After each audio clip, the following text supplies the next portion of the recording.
Hey everyone, welcome back to Corporate Decoder, the place where we unpack the secrets hidden within the world of business, because today we're diving into the financial heartbeat of Trailblazer Merger Corporation I, or TBMC as they're known by their stock ticker, I guess. Get ready for a wild ride as we sift through their latest quarterly report, because things are anything but boring here. And hey, if you appreciate getting the real story behind these corporate filings, make sure you are subscribed to the channel. Also, come join our Discord community, the link is in the description below. So, Trailblazer Merger Corporation I is a company that exists to, well, merge with another company. Think of them as a matchmaker for businesses. They raised a bunch of money from investors, put it in a trust account, and their whole mission is to find a suitable partner and tie the knot. If they don't find a partner by a certain date, the money goes back to the investors. It is a pretty unique model, and their latest report for the quarter ending the 30th of September of 2025 really shows the ins and outs of this process. This report covers the third quarter of 2025, and it's a critical time for companies like Trailblazer. They have a deadline to find a business to merge with, and if they don't hit that deadline, well, it is lights out and investors get their money back. Let's jump right into the numbers, because that is where the real story is.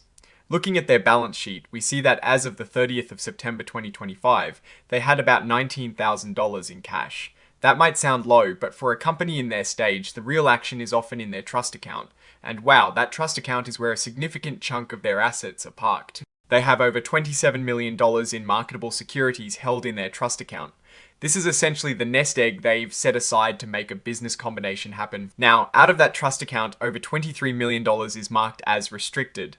This is money that is essentially earmarked for redemptions by stockholders who might want their cash back if the deal doesn't go through or if they opt out of a specific business combination. It shows the dynamic nature of these SPACs, or special purpose acquisition companies, as they are known. When we look at their statements of operations, it's clear that Trailblazer isn't generating revenue in the typical sense. They have operating and formation costs amounting to over $563,000 for the 3 months ending the 30th of September 2025. This is the cost of just existing and preparing for that big merger. What really stands out is the massive loss on debt extinguishment of a promissory note, a staggering $6.2 million. This isn't an everyday event, it implies they restructured or paid off a significant debt, and the accounting for that resulted in a huge hit to their bottom line for this quarter, even though it is not necessarily a cash outflow in the immediate sense. But here is where it gets interesting. They also recorded a gain on the change in fair value of a promissory note over $2.8 million. This suggests that the value of this note changed in a way that benefited them. These big swings in debt and its valuation can really distort the picture of their actual cash burn. So for the 3 months ending the 30th of September, they reported a net loss of over $3.6 million. And for the 9 months ending the 30th of September, that loss balloons to over $4.3 million. This loss is heavily influenced by that debt extinguishment and valuation changes. It is crucial to look past these accounting entries and understand the underlying cash flow and operational reality. Now let's look at how their equity has changed. As of the 31st of December 2024, they had a stockholders deficit of over $6 million. This means their liabilities outweigh their assets in terms of equity attributable to shareholders. This is pretty common for companies in their stage, especially those with redeemable stock. By the 30th of September 2025, this deficit has grown to almost $12 million. A big driver of this increase is the remeasurement of carrying value to redemption value, which represents the growing cost of potentially buying back shares from investors. This part of the balance sheet is super important. It shows over $3.8 million in Class A common stock subject to possible redemption. This is the money that investors might get back if they choose to redeem their shares. The fact that this figure has decreased significantly from over $26 million at the end of 2024 to under $4 million by September 25 tells a story. It means a lot of investors have either already redeemed their shares or the company itself has managed to reduce its redemption obligations, likely through extensions and the progress towards a business combination. The cash flow statement is always a good place to see the real movement of money. For the 9 months ending the 30th of September 2025, they used over $2.1 million in operating activities. This sounds high for a company with no operations, but it covers all their administrative costs, legal fees, and other expenses involved in hunting for a merger partner. Interestingly, they withdrew over $423,000 from the trust account to pay franchise and income taxes.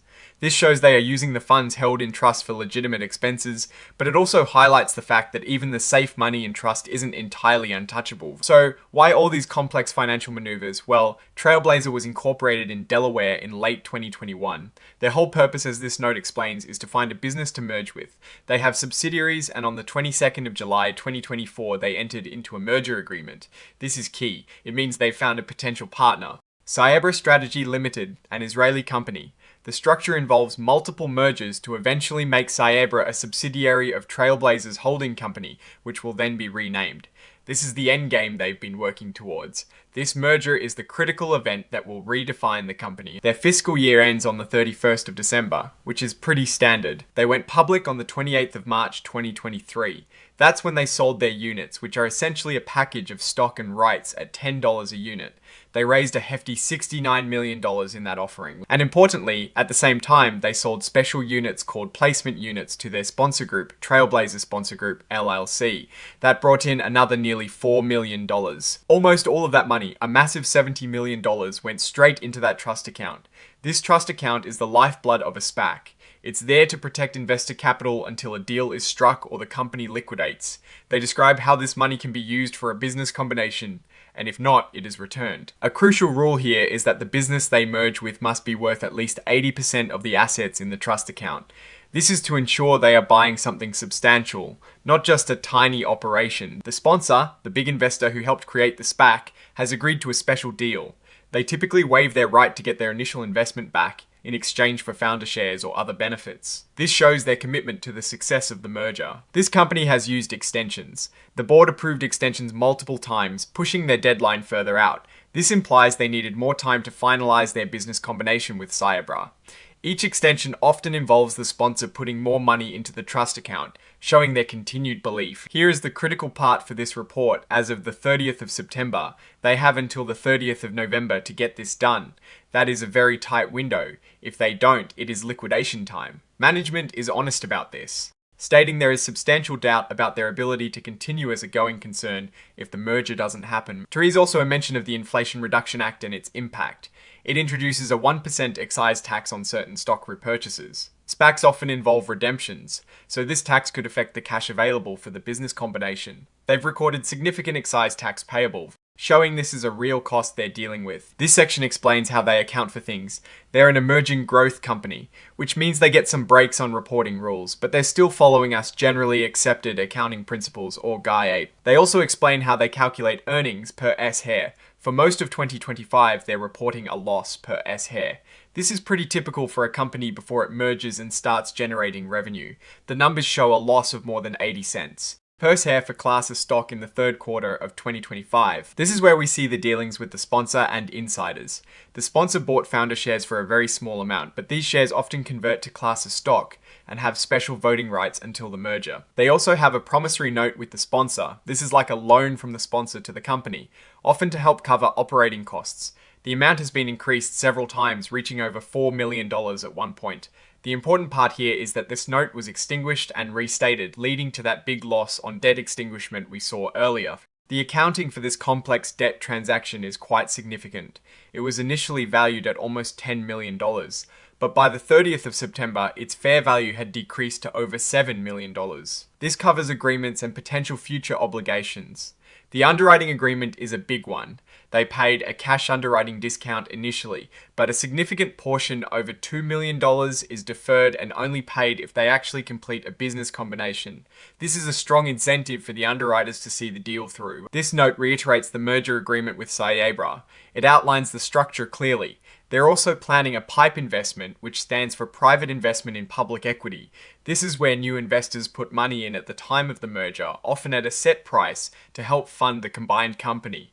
They are looking for at least $6 million through this. This section is crucial because it covers events that happened after the 30th of September 2025, but before this report was filed, this is like a live update. Here is a big one. On the 28th of October, just a month after the reporting period, they decided to pay their deferred underwriting commissions not with cash, but with shares of their stock. This shows they are trying to conserve cash. They also mentioned that LifeSci Capital LLC, an advisor, waived their fee, which is another sign of cash conservation. And even more recently, on the 6th of November, they amended the merger agreement again. This time, they changed the PIPE investment to involve preferred stock instead of common stock. This could indicate negotiations about control or future value. They also increased the base purchase price for the deal and extended the outside date to the 1st of February 2026.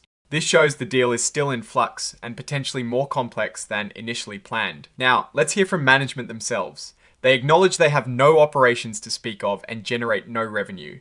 Their focus is solely on finding that merger partner. They are honest about the risks, stating there is substantial doubt about their ability to continue as a going concern if the merger does not happen by their deadline. They plan to use almost all the cash from the trust account for the merger. Any remainder will be used for working capital of the new combined company. They detail the extensions quite a bit here, showing how they've maneuvered to buy more time. As of the 30th of September, the sponsor had deposited over $2.3 million to gain these extensions. It highlights the sponsor's continued financial backing, but also the company's struggle to close the deal. Now, let's step back and look at the bigger picture here.